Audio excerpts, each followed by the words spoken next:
இயேசுவின் அன்பு எவ்வளவு அருமையான ஒரு அழகான ஒரு அன்பு. அதுதான் உண்மையான ஒரு அன்பு. நமக்காக சிலுவை சுமந்து, அடிக்கப்பட்டு, நொறுக்கப்பட்டு, நம்மளுடைய பாவங்களுக்காக, நம்முடைய சாபங்களுக்காக இயேசு இரத்தம் சிந்தி உயிரே கொடுத்தார். 3ஆம் நாள் உயிரோடு எழுந்தார்.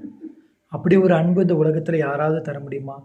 நம்ம தாய், தகப்பன் நம் மீது வைத்திருக்கிற அன்பை காட்டிலும் இயேசுவின் அன்பு உயர்ந்தது. இயேசுவின் அன்பு பெரிய அன்பு. அது மட்டும்தான் உண்மையான அன்பு.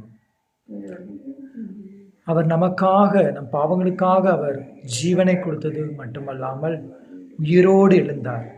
இன்றைக்கும் நமக்கு பாவம் மன்னிப்பாகிய நித்திய ஜீவனை அவர் தந்திருக்கிறார். இயேசு நம்மை அனைவரையும் நேசிக்கிறார். இயேசுவுக்கு மதம், ஜாதி, மொழியெல்லாம் தெரியாது.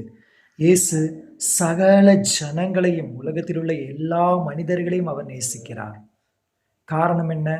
உலகத்தில் உள்ள எல்லா மனிதர்களுக்காகவும் இயேசு சிலுவையை சுமந்து, பாவங்களை சுமந்து, இரத்தம் சிந்தி உயிரை கொடுத்திருக்கிறார்.